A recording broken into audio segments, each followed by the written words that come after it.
को मेरा नमस्कार। और हम वाजपेयी सर के बहुत आभारी रहेंगे, उनने हमें एक ऐसा मौका दिया कि हम महिला कॉलेज में बच्चों से रूबरू हो पाए और अपने विचार और अपनी कुछ जानकारी जो हमें आता है हम उनसे साझा कर पाए। इसके लिए हम बहुत आभारी हैं आपके से। धन्यवाद।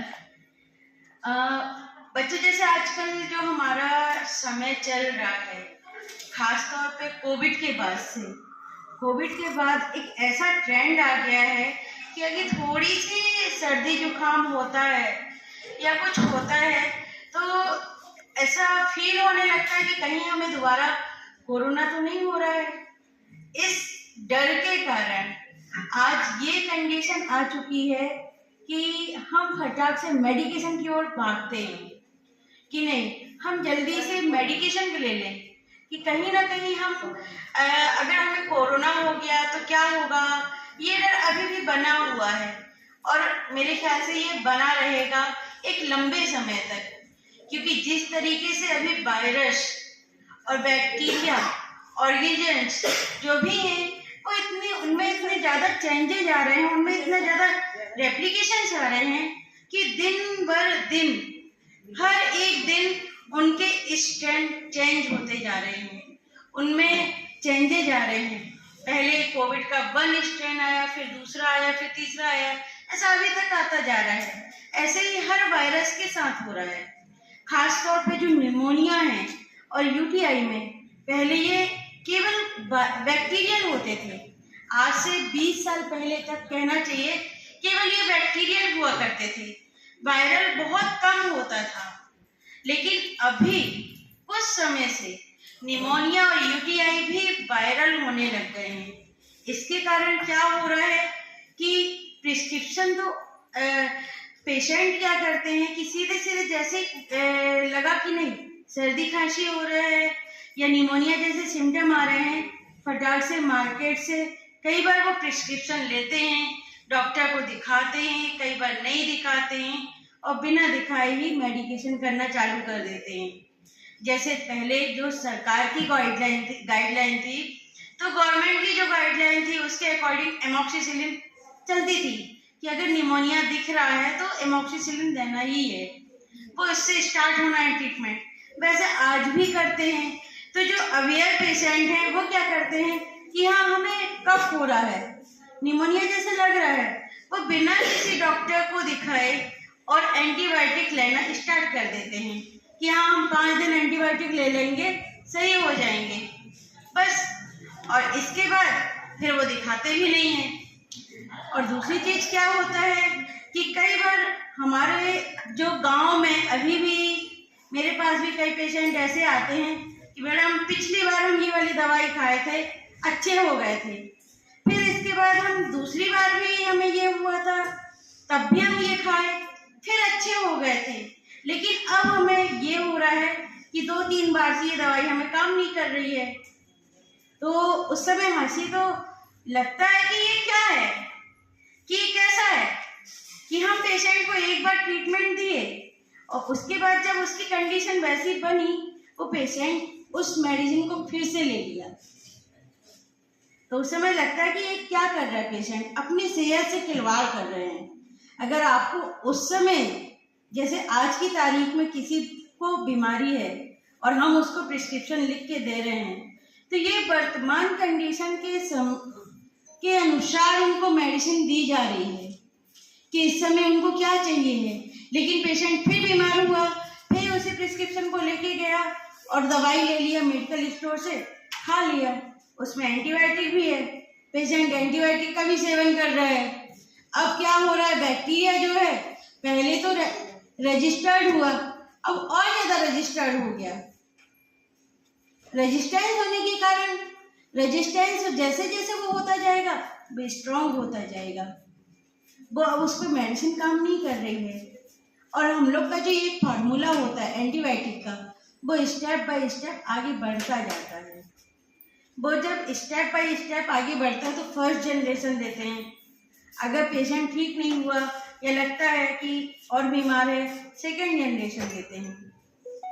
तो कहने का मतलब ये है कि बिना चिकित्सीय सलाह के बिना आप लोग अनावश्यक का कोई भी मेडिकेशन ना करें, क्योंकि जब तक आपको उस बारे में पूरी जानकारी ना हो तो वो आप लोगों के लिए खतरनाक होगा। और आज के समय में यही हो रहा है कि लोग गूगल से या पुराने प्रिस्क्रिप्शन से या थोड़ी बहुत जानकारी कलेक्ट करके और अनावश्यक का एंटीबायोटिक का मिस यूज कर रहे हैं। इसको यूज नहीं बोलेंगे, ये एक तरह से मिस यूज है, जिसके कारण बैक्टीरिया वायरस अपने बॉडी में वो और ज़्यादा पावरफुल होते जा रहे हैं। यहाँ ये कंडीशन बन जाती है कि फिर आगे कोई और दवाई काम ही नहीं करती है।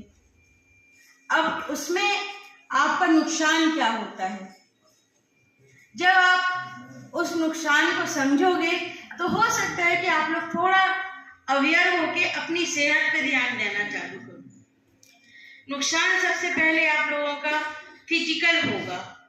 फिजिकल आपके वो मेजर ऑर्गन्स में अफेक्ट करना चालू कर देगी मेडिसिन, या बैक्टीरिया ही वो इतना रेजिस्टेंस हो जाएगा कि आपका पूरा बैक्टीरिया तो गया नहीं, वो किसी ना किसी तौर पे दूसरी बीमारियों को भी लेके आएगा और किडनी में भी असर करना चालू करेगा। जब आप लगातार बैक्टीरिया या कोई आपके अंदर कोई बीमारी बन रही है तो आप अपने आप को कमजोर फील करते रहोगे, आपको चक्कर जैसे बने रहेंगे, फिर कमजोरी लगती रहेगी, लगेगा हम इतनी दवाइयाँ खा रहे हैं, इतना अच्छे से खा पी रहे हैं, फिर भी हम ठीक नहीं हो पा रहे हैं। कारण ये है कि बैक्टीरिया आपके अंदर वो रह गया है, वो अब जा ही नहीं रहा है, क्योंकि वो रेजिस्टेंस हो गया है उसका। रेजिस्टेंस होने के कारण वो इजीली मर नहीं रहा है। यही होता है जब आप अनावश्यक का मिस यूज करके एंटीबायोटिक यूज करते हैं। इसके लिए बेहतर ये है आप अपने आप को स्ट्रॉन्ग बनाएं। अब सवाल ये होता है कि आप अपने आप को स्ट्रॉन्ग कैसे बनाएंगे, आप अपने आप को कैसे अच्छा सेहतमंद रखेंगे। तो उसके लिए सबसे अच्छी चीज है आप अपने आप को छोटी छोटी आदतों में बदलाव लेके आएं। आप अपनी आदतों में अपनी बदलाव लेके आए कि वो एक हैबिट बन जाए और आप उस सेहतमंद लाइफ को आसानी से आगे बढ़ाएं। जैसे दिनचर्या, प्रॉपर दिनचर्या हो आपकी। सुबह जल्दी उठना है, आप स्टूडेंट हो, स्टूडेंट में सबसे अच्छा रहता है ब्रह्म मुहूर्त में उठना। जब आप ब्रह्म मुहूर्त में उठेंगे आपका पूरा टाइम अच्छे से मैनेज होगा। लेकिन अभी कंडीशन ये है कि ब्रह्म मुहूर्त में उठने के लिए सोना भी जल्दी पड़ेगा। आप लोग कितने बजे सोते हो? 12, 1, 2 ये तो हो ही जाता होगा, क्योंकि एफबी, इंस्टा और भी जितने सोशल प्लेटफॉर्म हैं, सारे प्लेटफॉर्म में अपडेट दिए बिना अपन सो नहीं सकते। तो सबसे पहला चीज अपन को अपना स्क्रीन टाइम कम करना है।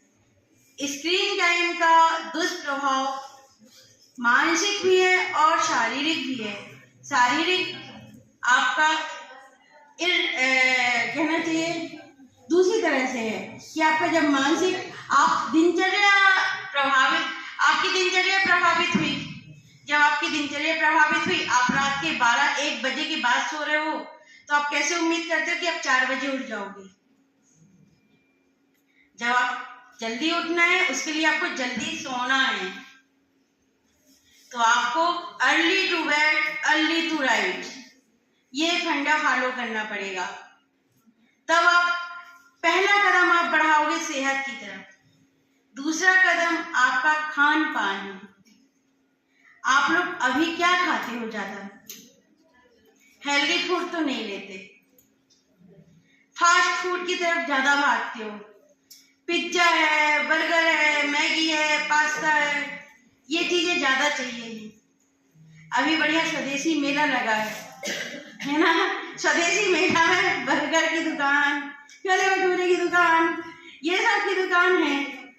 आप अपना पेट वहां से खराब करके आते हो फिर इसके बाद आप कैसे हेल्दी खाना खाओगे?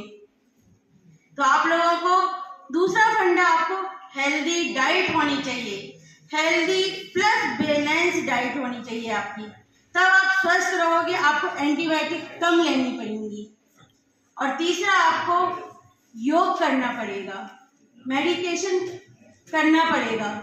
मेडिकेशन को अगर दूर रखना है तो मेडिटेशन अपनाना पड़ेगा। अगर आप मेडिटेशन अपनाओगे आपको मेडिकेशन की जरूरत ही नहीं पड़ेगी। योग अपनाओगे मेडिकेशन की जरूरत ही नहीं पड़ेगी, क्योंकि छोटी मोटी बीमारियां अपने आप चली जाएंगी, आपको देख के भाग जाएंगी।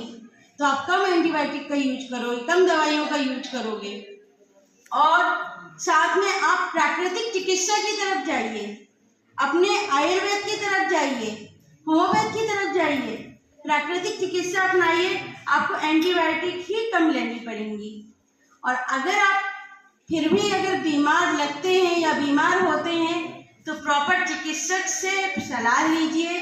इसके बाद आप मेडिकेशन स्टार्ट करिए और उसका कोर्स पूरा करने के बाद ही उसको ड्रॉप करिए। और वो चिकित्सक का पर्चा आप किसी और को मत दीजिए कि उसी दोबारा आपकी फैमिली में कोई बीमार हुआ और जैसे ही बीमार हुआ आप तुरंत उसी पर्चे की मेडिसिन लेके और दूसरे पेशेंट को दे दिए। उससे उनकी इम्यूनिटी भी कमज़ोर होती है, बैक्टीरिया रेजिस्टेंस तो होता ही है। और तीसरी चीज़, जितनी बार अगर बीमार होते हैं तो पहले तो कोशिश करिए कि आप अगर हेल्दी लाइफ स्टाइल अपनाएंगे तो आप ज़्यादा बीमार नहीं होंगे, और थोड़ी बहुत बीमारी रहती है वो ओवरलैप हो जाती है। और अगर हो गई है तो प्रॉपर चिकित्सक से सलाह से फिर मेडिकेशन लीजिए, क्योंकि मेडिसिन तो लेनी पड़ती हैं लेकिन सावधानी पूर्वक लेनी पड़ती हैं। हर बार थोड़ी सी सिर दर्द में एंटीबायोटिक नहीं ली जाती है, या थोड़ी सी जुकाम में एंटीबायोटिक नहीं लेना है। उसके लिए आप प्राकृतिक चिकित्सा अपनाइए, आयुर्वेद का सहारा लीजिए, होम्योपैथ का सहारा लीजिए। ये थोड़ी थोड़ी बीमारियों में बहुत अच्छा असर करती हैं। एंटीबायोटिक से भी बचाव हो जाएगा और अपनी सेहत अच्छी बनाइए तो आप लोग सेहतमंद रहेंगे।